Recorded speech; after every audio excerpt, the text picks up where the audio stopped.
السلام عليكم ورحمة الله وبركاته إخواني في الله. ما أنت حنين أنا عبد صغير موسى وحن السلام عليكم ورحمة الله وبركاته. فضلا كسر له channel كيك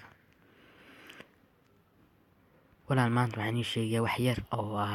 in xikmad ka qaadan kartaan iyo gabayo maalin kasta ka xogaa gabay ayaa channelkii ka soo deynaya markaa la socda asxaabta fahanteen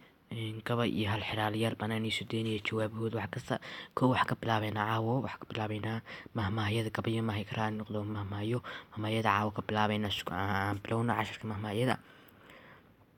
fadlan xifdi casharadan aan soo maalin markaa bahalkan dhegeysanaysid kligsii kadibna xifdi ama qoro mahmahyadan aan leeyahay fadlana si fiican ayaan u akhrinayaa markaana inkun akhriya xabadba marka akhriya cabaar baa joogaya adhu dhegeysta qorta darbtan ama xifdiya caawa mahmahyada koo waxa weeye ama kasar weeye ama buur ahaw ama buur ku tiirsanow baa layidhi ama buur ahaw ama buur ku tiirsanow abaal nin galaa waa la arkay nin gudaasa yar ari been wuu didaa laakiin been ma dhutiyo afcaytamay ninkiisuu ku yaalaa af wax cunay xishoo abtigaa waa kuu ooyaa ee kuuma aargudo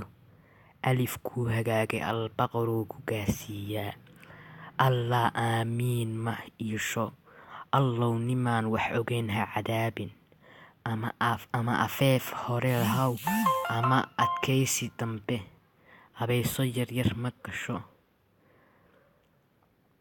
abtigaa waa la hidiraacaa afkaaga kun ayuu kaa celiyaa adinkaagana hal nin ayuu kaa celiyaa abtigaa waa hooyada oo naaso lahayn abtigaa wax kaama dhibee abti u eeg hooyow wax ku dhimin abtirsi waxaa dhaama ragnimadaada la timaado abool sisin inuu joogo iyo inuu jiifo maxaa ka dhexeeya addoonsi cabsi buu ka abuurmaa wala maanta intaas kusoo gabagabeyneynaa barnaamijkeeni berin insha allah halkaas kasii bilaabeynaa assalaamu calaykum waraxmatullahi wabarakaatu. ana cabdi صغير موسى. السلام عليكم ورحمة الله وبركاته إخواني في الله.